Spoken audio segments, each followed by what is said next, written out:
Hello student, good morning. आज हम आपके लिए लेसन नंबर 2 के क्वेश्चन नंबर 267 से स्टार्ट करेंगे। क्वेश्चन है, फिरोज शाह तुगलक के प्रशासनिक सुधारों का वर्णन कीजिए, अथवा फिरोज तुगलक की उपलब्धियों का वर्णन कीजिए, या फिरोज तुगलक की विजयों का वर्णन कीजिए। दोनों तीनों प्रकार से इस प्रश्न को पूछा जा सकता है। देखिए इसका उत्तर क्या है। 1351 ईस्वी में फिरोज शाह तुगलक सुल्तान बना। इसकी प्रमुख उपलब्धियां निम्न हैं। दिल्ली का सुल्तान। कहाँ का सुल्तान बना था? दिल्ली का। ये सारे प्रश्नों में अपन दिल्ली सल्तनत के बारे में बात कर रहे हैं। देखिए, फिरोज शाह तुगलक ने भवन निर्माण कला को अत्यधिक महत्व दिया था। उसने हिसार, फिरोजपुर, जौनपुर, फतेहाबाद तथा फिरोजाबाद नामक नए नगर बसाए। दूसरा है, टोपरा तथा मेरठ से अशोक स्तंभ दिल्ली लाए गए, दिल्ली मंगवाए फिरोज शाह तुगलक ने। तीसरा, उसने हांसी और सिरसा के क्षेत्र में पानी की कमी दूर करने के लिए नहरें बनवाई। एक नहर सतलज नदी से दीपालपुर तथा सिरसा तक, दूसरी नहर यमुना नदी से सिरमौर के पास खुदवाई गई थी। गैर शरीयत कर जिनकी संख्या 24 थी हटा दिए गए। केवल 4 मुख्य कर रखे गए। ये कर थे खराज, जकात, खम्स तथा जजिया। सुल्तान के समय में दासों की संख्या बढ़ाकर 1,80,000 तक पहुंच गई। उसने दासों का प्रबंध करने के लिए दीवान बंदगान नामक एक नया विभाग खोला, फिरोज शाह तुगलक ने। सुल्तान ने दिल्ली में खरबूजों तथा अंगूरों की खेती को प्रोत्साहन दिया। दिल्ली में किसकी खेती को प्रोत्साहन दिया? खरबूजों और अंगूरों की। और 1250 लगभग बाग लगवाए थे। किसने? फिरोज शाह तुगलक। अगला क्वेश्चन है, क्वेश्चन नंबर 268। सिकंदर लोधी पर टिप्पणी लिखिए, अथवा सिकंदर लोधी के बारे में समझाइए। सिकंदर लोधी बहलोल लोधी का पुत्र था। 1489 ईस्वी में पिता की मृत्यु के बाद वह दिल्ली का शासक बना। वह एक पराक्रमी शासक था। उसने तिरहुत, बिहार तथा बंगाल तक अपने साम्राज्य का क्या किया? विस्तार किया। उसका न्याय प्रबंध यानी न्याय की प्रणाली तथा राजस्व सुधार प्रसिद्ध है। वो राजस्व सुधार में उसने प्रसिद्धि प्राप्त की। उसने भूमि की नाप और उसके आधार पर भूमि कर नियत करने का कार्य किया, यानी भूमि की नाप के आधार पर उसके टैक्स निर्धारित किए। उसने एक गज चलाया जो प्राय 30 इंच का होता था। गज कितने इंच का था उसका? 30 इंच का। यह सिकंदरी गज के नाम से प्रचलित हुआ। इसको सिकंदरी गज के नाम से जाना जाता था। उसने अवंतगढ़, चंदेरी को अपने अधीन किया और 1504 में उसने आगरा नगर का निर्माण करवाया। कब निर्माण करवाया था आगरा का? प्रश्न छोटे प्रश्नों में पूछ लिया जाता है। आगरा की स्थापना कब और किसने की थी? 1504 में सिकंदर लोधी ने आगरा नगर के निर्माण या स्थापना की थी। वह गुलरू खां के नाम से कविता लिखता था, सिकंदर लोधी। और 1517 ईस्वी में इसकी मृत्यु हो गई। इसकी सिकंदर लोधी। अगला क्वेश्चन है, दिल्ली सल्तनत के प्रशासन के बारे में बताइए। बहुत ही महत्वपूर्ण प्रश्न है। दिल्ली सल्तनत का प्रशासन निम्न प्रकार था। पहला, सुल्तान। राज्य की संपूर्ण शक्ति सुल्तान के हाथ में थी। वही सर्वोच्च न्यायाधीश, राजनीति एवं धर्म दोनों क्षेत्रों का अधिपति होता था। न्यायाधीश भी होता था, राजनीतिक और धर्म क्षेत्र का अधिपति होता था, पूरा मालिक होता था। सुल्तानों से अपेक्षा की जाती थी कि वे उलेमा वर्ग की राय माने। जो उसके सलाहकार थे उस वर्ग की वो क्या माने? राय जरूर माने। दूसरा है अमीर। सुल्तान की शक्ति पर अमीर वर्ग का प्रभाव था। अमीरों के 2 वर्ग थे, तुर्क और गैर तुर्क। तुर्क क्षेत्र के और गैर तुर्क क्षेत्र के। शासन की योग्यता एवं अयोग्यता के आधार पर अमीरों का दरबार में प्रभाव कम या ज्यादा होता रहा। अगला है मजलिस खलवत। यह मंत्री परिषद की तरह होती थी, जो सुल्तान के नीचे होती थी। प्रमुख मंत्री निम्नलिखित थे इस मंत्रिपरिषद में। देखिए कौन कौन से थे। पहला था वजीर मंत्रिपरिषद में, यह सुल्तान का प्रधानमंत्री होता था। वजीर का कार्यालय दीवान ए विराजत कहलाता था। क्या कहलाता था? दीवान ए विराजत। इसे वित्त विभाग कहा जा सकता है। वजीर मुख्यतः राजस्व विभाग का प्रधान होता था। किस विभाग का था? राजस्व विभाग, यानी जो टैक्स एकत्रित किए जाते थे, पैसे के लेन देन से संबंधित, धन से संबंधित। इसकी सहायता के लिए मुस्तौफी महालेखा परीक्षक, मुस्तौफी मतलब महालेखा परीक्षक जो लेखा जोखा रखता था, खजीने यानी खजांची, खजाने का मालिक, मजम आधार हिसाब और संग्रहण करता, हिसाब रखने वाला और संग्रहण का कार्य करने वाला आदि होते थे इसके सहायक में। अगला है आरिजे मुमालिक, यह सेना का प्रधान होता था। आरिजे मुमालिक, इसे दीवाने आरिज भी कहा जाता था। क्या कहा जाता था? दीवाने आरिज। अगला है दीवाने इंसा, इस पर शाही पत्र व्यवहार का दायित्व था, यानी राजा के जो पत्रों का व्यवहार इसके द्वारा किया जाता था। दीवाने रियासत, इसका कार्य विदेश मंत्री की भांति था। दूसरे राजाओं से क्या वार्तालाप करनी है, कैसे क्या करना है, इस बात की जिम्मेदारी इसकी थी। सद्र और सुदूर, यह धर्म विभाग का प्रमुख था। धर्म से संबंधित जो कार्य थे इसके अधीन थे। इसका कोष अलग होता था जिसमें जकात से प्राप्त धन एकत्रित होता था। जकात जो एक तरीके से धार्मिक टैक्स होता था। क्या होता था? धार्मिक टैक्स, जकात। काजी उल कुजात, यह सुल्तान के बाद न्याय विभाग का सर्वोच्च अधिकारी था। बरीदे मुमालिक, यह गुप्तचर तथा डाक विभाग का अध्यक्ष होता था। बरीदे मुमालिक। दरबार एवं राजमहल के लिए 6 कर्मचारी होते थे। वकीर ए दर, दूसरा था बारबक, तीसरा अमीर हाजिब, चौथा था अमीर शिकार, पांचवा था अमीर मजलिस, छठा था सरे जहांदार। अलाउद्दीन खिलजी ने दीवाने मुस्तखराज, मोहम्मद तुगलक ने दीवाने अमीर को ही की स्थापना की थी। इसका उद्देश्य भूमि को कृषि योग्य बनाना था। इन विभागों का उद्देश्य। आगे है प्रांतीय प्रशासन। प्रांतीय शासन केंद्रीय शासन का प्रतिरूप था। प्रांतपतियों को वली या नाजिम कहा जाता था। प्रांतपतियों को क्या कहा जाता था? वली या नाजिम।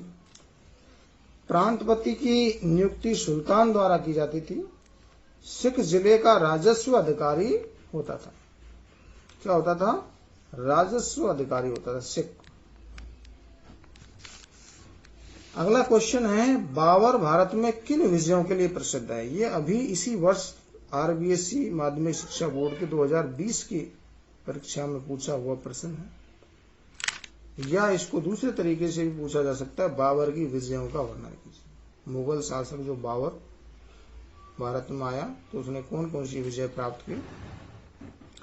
देखिए, बाबर तुर्क मुसलमान था तथा तैमूर का वंशज था। उसकी मां चंगेज खां की वंशज थी। बाबर का जन्म 14 फरवरी 1483 को फरगना में हुआ। अपने पिता मिर्जा उमर शेख की मृत्यु के बाद, उनके पिता कौन थे? मिर्जा उमर शेख। इनकी मृत्यु के बाद बाबर फरगना की गद्दी पर बैठा। फरगना अफगानिस्तान क्षेत्र में है। बादशाह की उपाधि धारण करने वाला बाबर पहला तैमूर वंशीय शासक था जिसने बादशाह की उपाधि धारण की। और बाबर की प्रमुख विजय निम्न है। पहली जो विजय थी, पानीपत का प्रथम युद्ध। पानीपत का प्रथम युद्ध 21 अप्रैल 1526 को बाबर तथा इब्राहिम लोदी की सेना के बीच पानीपत का प्रथम युद्ध हुआ था। पानीपत जो वर्तमान में हरियाणा में है, इसमें बाबर की विजय हुई। लोदी वंश के शासक इब्राहिम लोदी को बाबर ने हराया था और इब्राहिम लोदी लड़ता हुआ वीर गति को प्राप्त हुआ था। इस प्रकार बाबर ने भारत में मुगल साम्राज्य की स्थापना की थी। तो पानीपत के प्रथम युद्ध में विजय के बाद भारत में मुगल साम्राज्य की नींव पड़ी थी। तो यानी कब पड़ी मुगल साम्राज्य की नींव? भारत में 1526 में। दूसरा युद्ध बाबर ने खानवा का युद्ध लड़ा।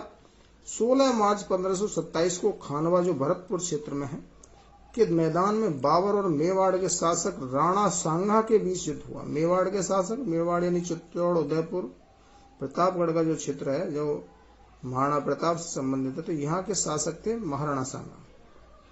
तो तो बाबर ने तुगलमा पद्धति से काम लिया। तुगलमा पद्धति होती है 3 ओर से सेना से आक्रमण करना एवं जिहाद का नारा दिए, एक धार्मिक नारा, सभी मुस्लिमों को एक करने के लिए जिहाद का नारा दिया। इस युद्ध में भी बाबर की विजय हुई। राणा सांगा को इस युद्ध में पराजय का सामना करना पड़ा। अगला है चंदेरी का युद्ध। 1528 ईस्वी में बाबर ने चंदेरी के मैदानी राय पर आक्रमण किया था। यद्यपि राजपूतों ने बाबर की सेना का वीरतापूर्वक मुकाबला किया, परंतु उन्हें पराजय का मुंह देखना पड़ा और चंदेरी पर भी बाबर का क्या हो गया था, अधिकार हो गया था। चौथा युद्ध था जो घाघरा का युद्ध था। ये घाघरा नदी है जो झारखंड क्षेत्र में होके बहती है, झारखंड राज्य में होके, तो वहां युद्ध हुआ था। 1529 ईस्वी में घाघरा के तट पर अफगानों तथा बाबर की सेनाओं के बीच भीषण युद्ध हुआ, जिसमें अफगानों को पराजय का मुंह देखना पड़ा था। 26 दिसंबर 1530 को बाबर की क्या हो गई थी, मृत्यु हो गई थी। बाबर द्वारा लड़े गए 4 प्रमुख युद्ध ये थे। अगला क्वेश्चन है, मुगल शासक हुमायूं के बारे में वर्णन कीजिए। मुगल शासक हुमायूं बाबर का पुत्र था। किसका पुत्र था ये, बाबर का, जो बाबर की मृत्यु के बाद 1530 में गद्दी पर बैठा था। 1530 में बाबर की मृत्यु हुई तो ये उस समय गद्दी पर बैठा। साम्राज्य का विभाजन, हुमायूं ने मुगल साम्राज्य को अपने भाइयों में बांट दिया था। उसने कामरान को काबुल एवं कंधार, जो अफगानिस्तान और पाकिस्तान क्षेत्र में आते हैं, अस्करी को संभल, हिंदाल को अलवर और मेवात, अलवर जो जिला है और मेवात क्षेत्र, वे अपने चचेरे भाई सुलेमान को बख्त खां दे दिया। हुमायूं की प्रारंभिक विजय 1535 में चित्तौड़ के पतन के बाद हुमायूं ने मालवा गुजरात के शासक बहादुर शाह का पीछा किया। शीघ्र ही हुमायूं ने मांडू तथा चंपानेर पर भी अधिकार कर लिया था। इसके बाद हुमायूं ने गुजरात पर भी अधिकार कर लिया, परंतु हुमायूं की विलासिता तथा योग्यता का लाभ उठाकर, विलासी राजा था, यानी नशे में अधिकतर रहता था, सुख सुविधाओं में अत्यधिक विभोर रहता था, तो उसका लाभ उठाकर 1536 में बहादुर शाह ने मालवा और गुजरात पर पुनः वापस अधिकार कर लिया था। शेरशाह द्वारा हुमायूं को पराजित करना। 26 जून 1539 को बक्सर के निकट, जो झारखंड में है, चौसा नामक स्थान पर हुमायूं तथा शेरशाह की सेनाओं के बीच भीषण युद्ध हुआ, जिसमें हुमायूं को पराजय का सामना करना। चौसा के युद्ध में शेरशाह सूरी ने हुमायूं को पराजित कर दिया था और चौसा की विजय के बाद शेर खान ने शेरशाह की उपाधि धारण की थी। इसके बाद 1540 में हुमायूं तथा शेरशाह के बीच कन्नौज या बिलग्राम का युद्ध हुआ, दूसरा युद्ध।